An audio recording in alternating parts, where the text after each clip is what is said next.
Hey gang, Chase here, and today I want to talk about shooting music festivals. In the past year, I've been fortunate enough to work with some very talented teams. Along with some crazy stories, I've picked up some tips that may be helpful should you find yourself behind the lens at one. There's a lot of common sense, but some really good stuff to consider too, so let's get started. So you've nabbed your first festival shooter gig. You'll likely need to plan for a tent camping situation, so discussing a secure place to store and charge your gear for the duration will be of utmost importance. In most cases, the festival is going to have at least an office that the staff is willing to let you use. It will likely be shared with the staff, so there's going to be a lot of people coming and going. So a combo lock will ensure your cases stay shut when you're not there, and a bike lock will ensure that those cases stay where they are. It's also a good idea to bring extra batteries because you never know when you're going to have access to that office. Your producer will typically lock down walkie-talkies for you and your team. Every fest I've worked has been in a rural area with little to no cell phone service, so walkies are the only way to coordinate with your team, as well as staying abreast of any announcements from the staff of the festival that may warrant shooting. If the fest cannot provide walkies, most cities have a facility that rents them, and they are definitely worth the investment. And if you can, get some of the earpieces so you can actually hear announcements when you're recording loud shows. The client will undoubtedly have specific events that they want covered, so try to acquire a schedule of events and plan best for that coverage. Just don't forget to give yourself time to rest. Music fests have been the most rewarding but exhausting events I've ever covered. Workshops usually start in the morning and the music lasts until sunrise the next day. It's not uncommon for the pros on site to go the entirety of the fest with just a few hours of sleep. So take care of yourself. I always bring earplugs with me to help drown out live shows that may still be going on when I end my night. But earplugs are also a big benefit while you're shooting, because it's no mystery that the high decibel levels at these concerts can do some serious damage to your ears, and you're likely to be covering one after the other. And lastly, I've gotten rained on at about half of my festivals, so I always have a rain poncho handy for my gear, just in case.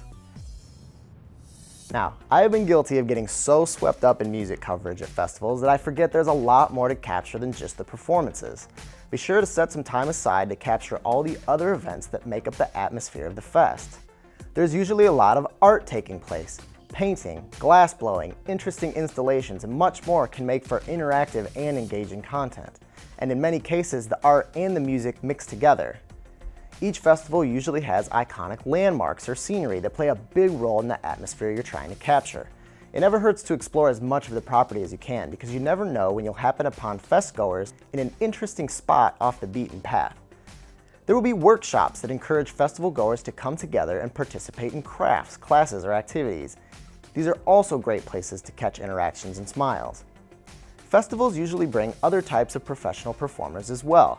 I have seen aerialists, fire spinners, all sorts of dancers, and even an onstage landscapist. I like to introduce myself to the director of these performance troupes because they'll usually clue you into their schedule and any cool things that they have planned. Typically, festival goers themselves will be doing their own little performances. Hooping, poi, juggling, and more are all a big part of the festival experience for a lot of people. Just remember when you're covering the atmosphere to avoid shot killers. Garbage cans, porta potties, cars, and fences. And now, the music. First off, many common sense rules apply when you're shooting a musical performance. Don't get any other shooters in your shot. Dress in all black so you don't stand out to the performers or anyone else. Try to work together and take turns so there's only one shooter and one photographer on stage at a time. Unless you're doing a highlight reel, don't cut in the middle of a song. Be aware of your surroundings so you don't trip because stages can be dark and foggy. Build sequences by capturing cutaways of instruments, crowd reactions, wides, close-ups. These things should be second nature to any experienced filmmaker, which will leave you free to focus on what I consider the most important part of shooting music, working with the lights. It's really just a matter of timing good lighting and good action to capture your perfect moment. But you can introduce yourself to the stage's lighting technician, and sometimes they're open to collaborating with you to help make your shots look better. You'll likely find them at front of house, which is the space facing the stage that has been blocked off for all the stage and sound techs to monitor the show. Now typically, the light is going to be focused on the artist, which means your audience will be in the dark.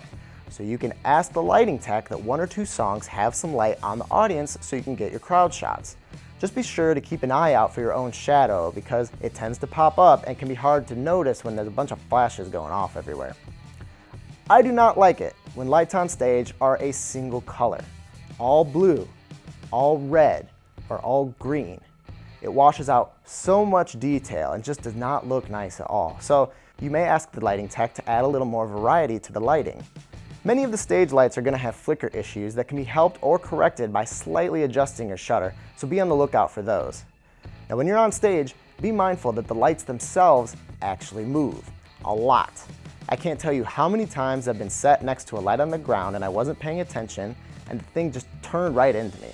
Luckily no harm's been done, but I'm certainly on the lookout now. Other elements utilized during live performances can wreak havoc on your gear or yourself. I've been warned that the lasers used in some shows can fry your camera sensor if it hits your lens just right, so avoid pointing your camera in that path. Also be aware of any pyro or smoke plans for the show you're shooting as well. Now I've also been warned that even confetti can get into the nooks and crannies of your gear and do some serious damage. So you should have gotten your press credentials when you first arrived so you have access to the pit, backstage, and onstage. I've noticed that at larger festivals with bigger artists, they usually want you to spend the first 15 minutes of the performance in the pit getting coverage, but afterwards you're expected to leave so you do not distract the artist anymore.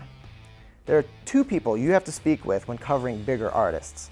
The stage manager, who's going to allow you access to the stage during the performance, and the artist's tour manager, who's going to give you the go-ahead to shoot the artist and any rules that apply when shooting that artist. Do your best to speak with them well before the show starts because they do not appreciate being approached during the performance. But for smaller stages and smaller artists, you're kind of free to do whatever you want within reason. Most artists just love the exposure. Still, try to make any shot that requires you to be exposed to them or the audience quick. Just get in and out. And lastly, your editor will love you forever if you remember to switch your time code to the correct time of day. With all the performances being covered over the course of several days, this will be a helpful reference point for them when it comes to finding specific shots or artists for specific edits. And there you have it.